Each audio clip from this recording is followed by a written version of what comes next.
animals who are inexperienced or perhaps in a state of learned helplessness, or we might label them as shy, fearful, those kiddos that are just hunkered down in a corner. When they start feeling more comfortable, it's like they come out of their shell and they start feeling safe enough to behave in doggy ways. And because they haven't behaved in doggy ways before, at least in this particular environment, probably, then they have no skills for what to do with all of that. And so we now have this like little nuisance monster that's happening. And it's like, I'm so proud of you. And you need skills now. So we've seen that so much with like hoarding kiddos and abuse kiddos and just animals who are profoundly fearful, shy, anxious, whatever you want to call it, that when they start feeling comfortable, they're like, oh, and now I'm a terror. And it's like,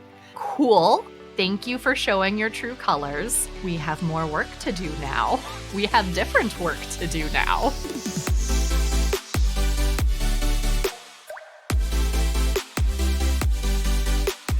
Welcome to Enrichment for the Real World, the podcast devoted to improving the quality of life of pets and their people through enrichment. We are your hosts, Allie Bender. And I'm Emily Strong. And we are here to challenge and expand your view of what enrichment is, what enrichment can be, and what enrichment can do for you and the animals in your lives. Let's get started.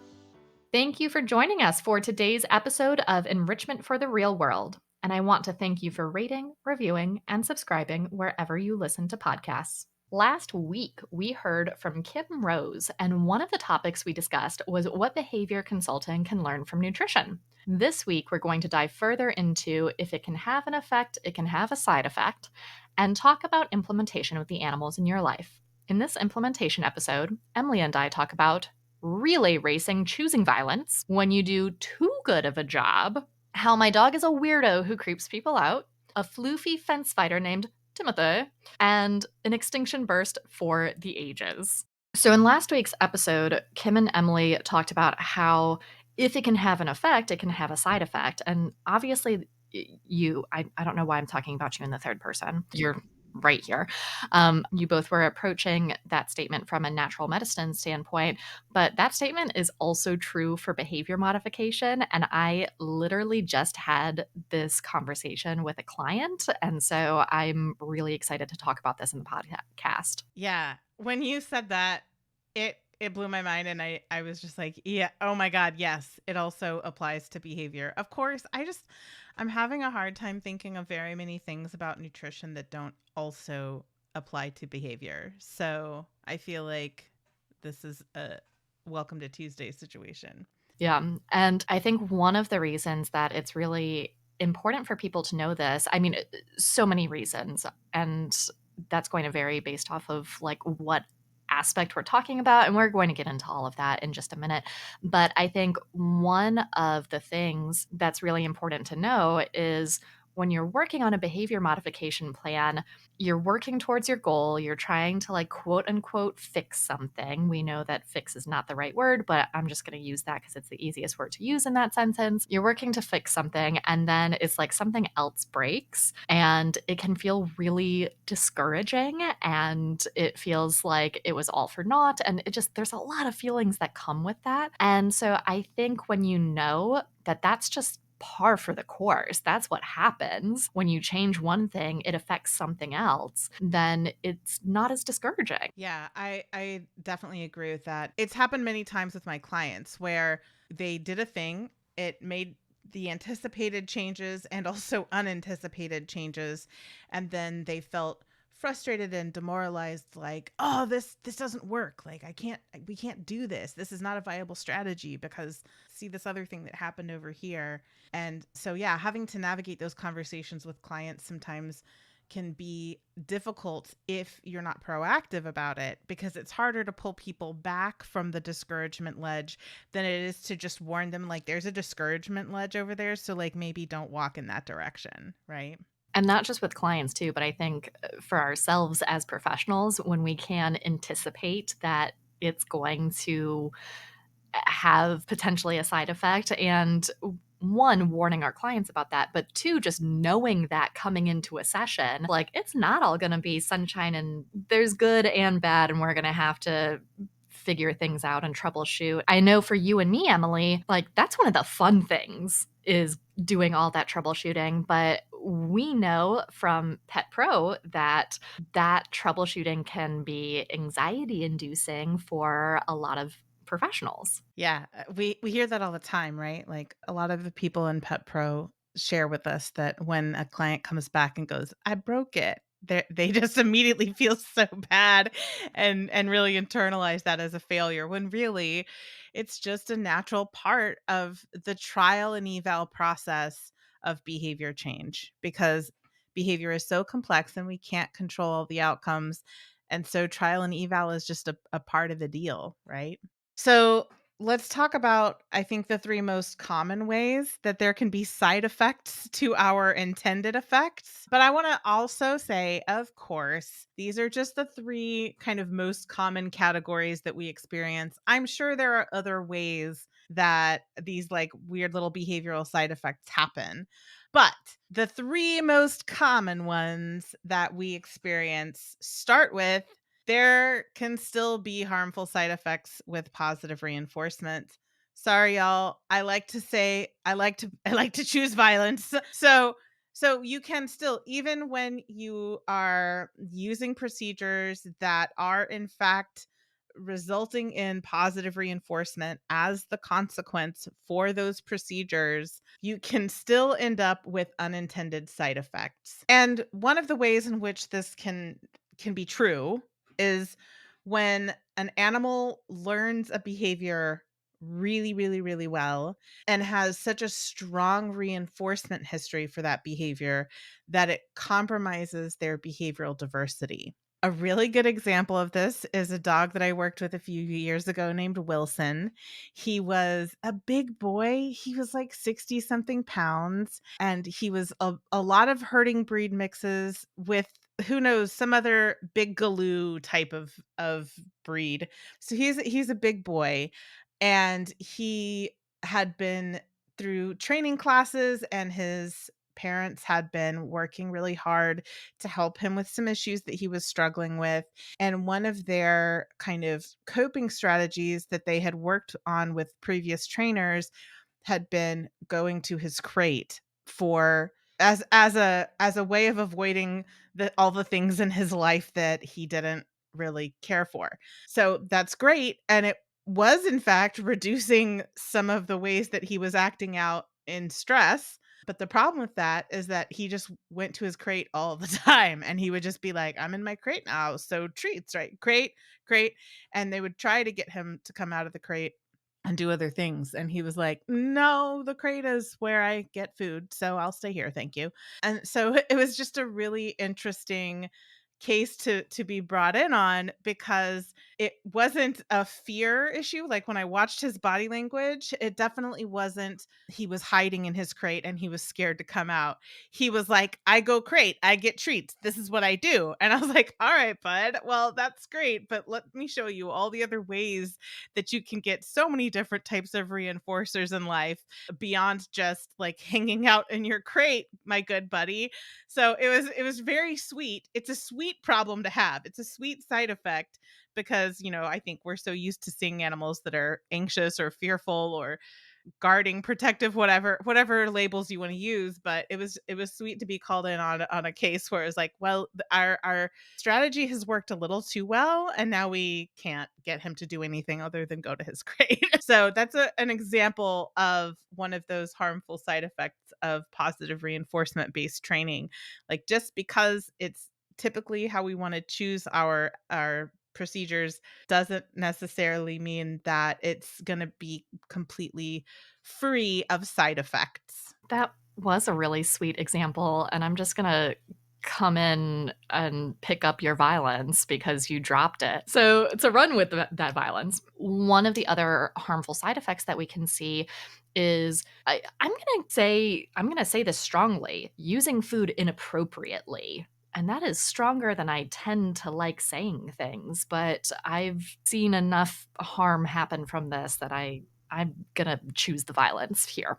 And one of the ways that we've seen this happen is luring dogs who are uncomfortable with people closer to said people using food. And there are obviously other situations in which you can do this and or use food inappropriately, but this is the one that I've seen have the most fallout. And so this is the one that I'm going to choose. And this was a lesson that I learned pretty early on in my behavior consulting career. It was with a dog that Emily, you might remember Winter. She was this gorgeous, lithe, black dog, and she had learned for years that she should approach people for food and then the food would be gone and then she would bite them in the face. And eventually she would just approach anybody and bite them in the face because she was uncomfortable with them.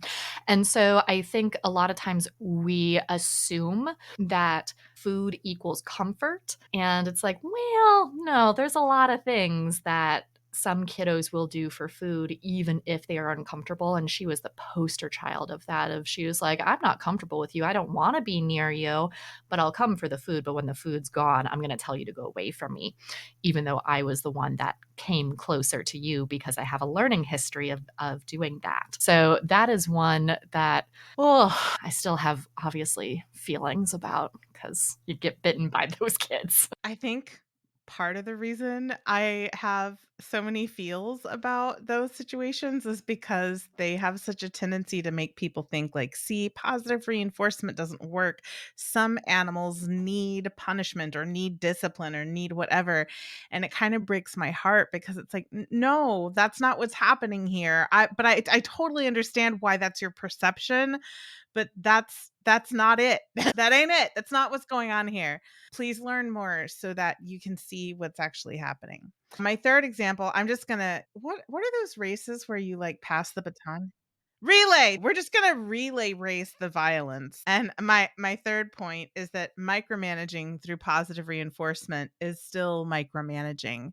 And my favorite example of this is with a colleague that I met a few years ago, and we were talking about training. This person had come to one of the workshops that I was teaching for something. I don't even remember which workshop it was because let's be real, I've done a bajillion of them. But this person came to the workshop, and afterwards we were talking, and she was like, I love the idea of enrichment, and I make my dogs do food puzzles for all their meals, but there's something that they just don't seem like happy, and I don't understand why enrichment isn't making them happy. And I was like, okay, interesting. Like, I'm interested to hear more about this situation. So she starts rattling off her routine. And let me tell you, this person has way more dedication and discipline than I do. Like, I was stunned by the amount of care and effort and labor that she has put into her dogs. But she was like, I always have my clicker, I always have my treat pouch, I never miss click. Like, we do everything and like a super structured schedule. And I realized as she was talking that the reason that she was perceiving that her dogs weren't happy is because she had their entire schedule of the day, every day dictated to them down to the minute. And so they didn't have a lot of agency in their life. They didn't have a lot of choice and control. There were no times during their day when they were just allowed to be dogs and do doggy things. And so I was just asking her questions to make sure that I was understanding correctly, because I always want to give people the benefit of the doubt and make sure that I'm not just mishearing what they're saying. And so I just asked her, like, when in their day do they get to just go out and do whatever they want and just be dogs? And she got a really confused look on her face, and she was like, what does that mean, just being dogs? And I was like, oh, okay.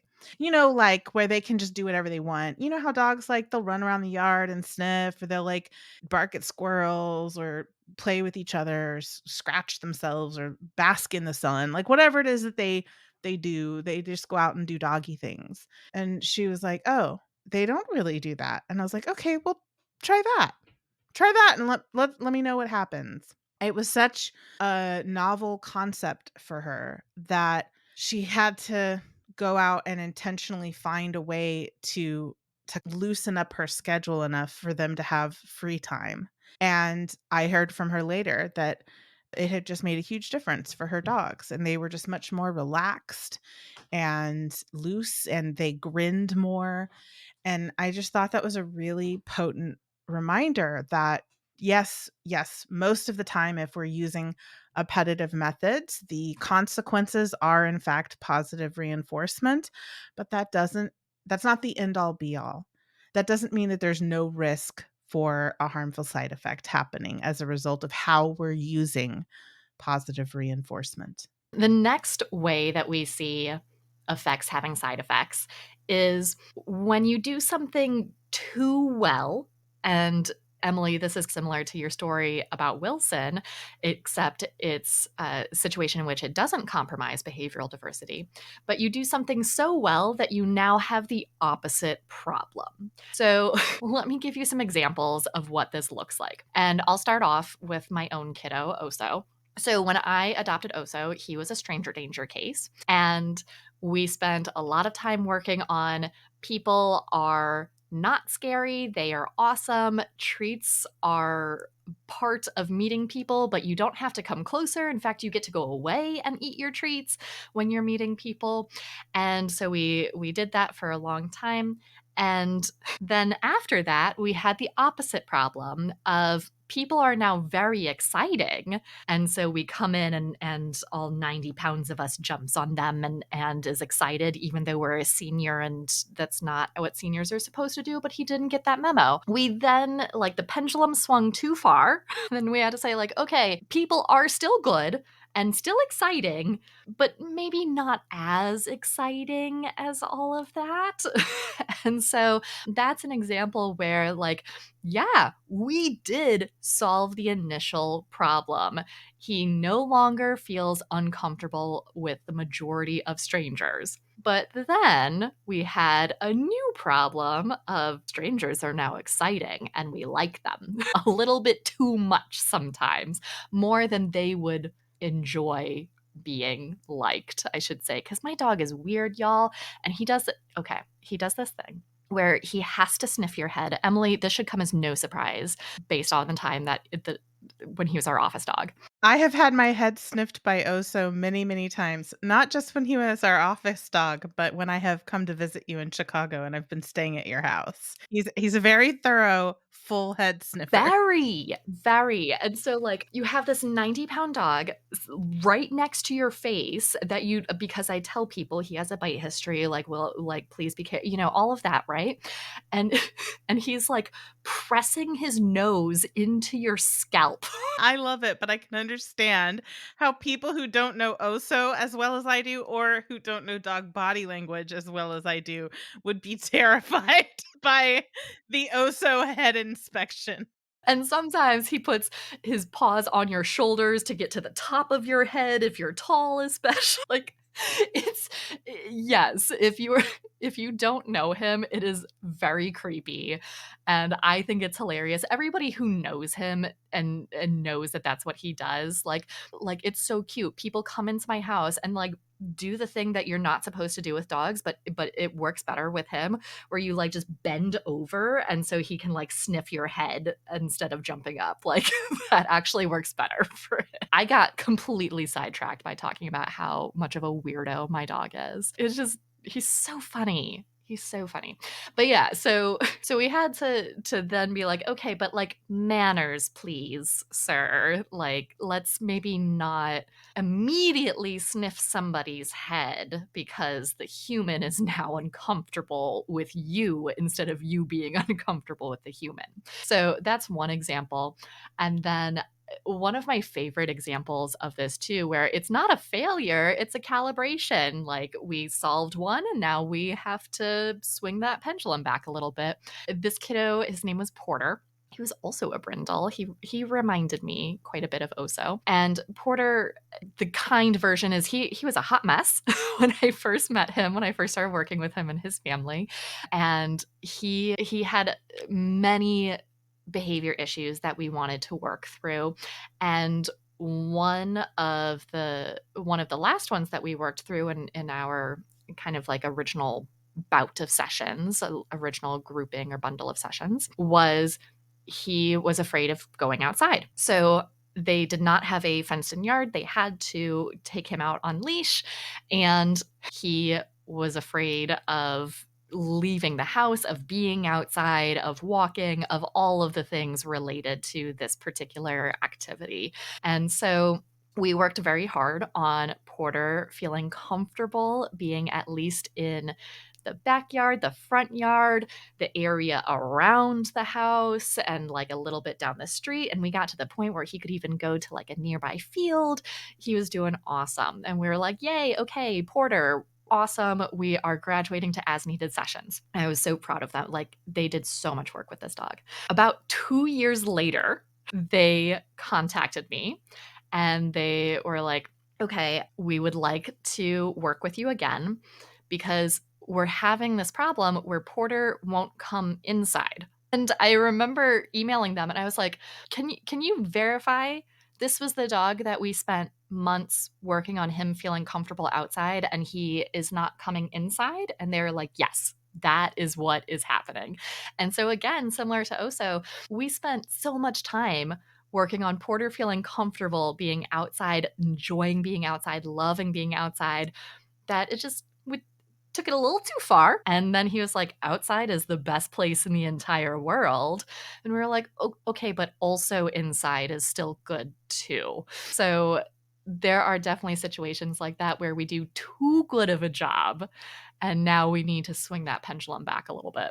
My favorite thing about situations like that is how the animals look of themselves. And you're like, I'm proud of you too, buddy, but we gotta refine here, my friend. Like, you're doing great.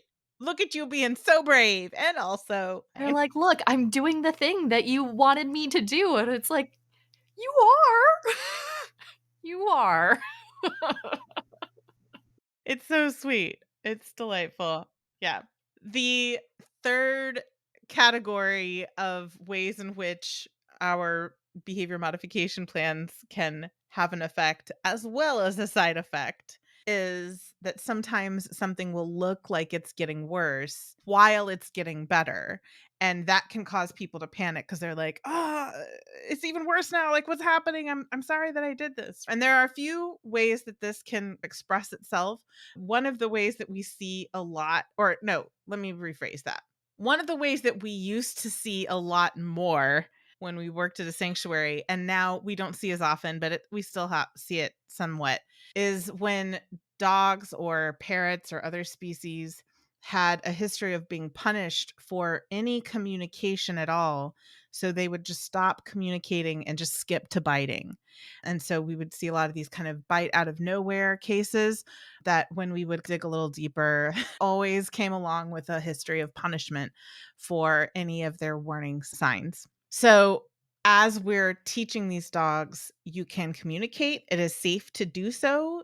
Good things will happen when you tell us how you're feeling. Sometimes, not all the time, but sometimes we would see that dogs would start growling or air snapping when maybe that wasn't necessary. That was a little bit of an overreaction, but it was still a whole lot better than what they used to do, which was biting. And people would be like, well, now my dog is growling at me all the time. And it's like, yeah, let's celebrate that, because we obviously don't want your dog to be growling at you. We want your dog to be happy to be around you and feel safe with you.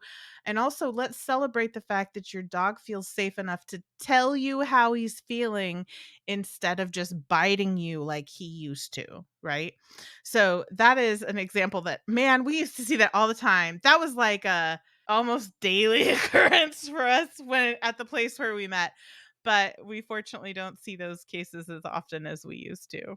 Yeah, and similar to that, but expressed in a very different way, is animals who are inexperienced or perhaps in a state of learned helplessness, or we might label them as shy, fearful, those kiddos that are just hunkered down in a corner. When they start feeling more comfortable, it's like they come out of their shell and they start feeling safe enough to behave in doggy ways. And because they haven't behaved in doggy ways before, at least in this particular environment, probably, then they have no skills for what to do with all of that. And so we now have this like little nuisance monster that's happening. And just like with what we were talking about with like Oso and Porter's example, it's like, I'm so proud of you.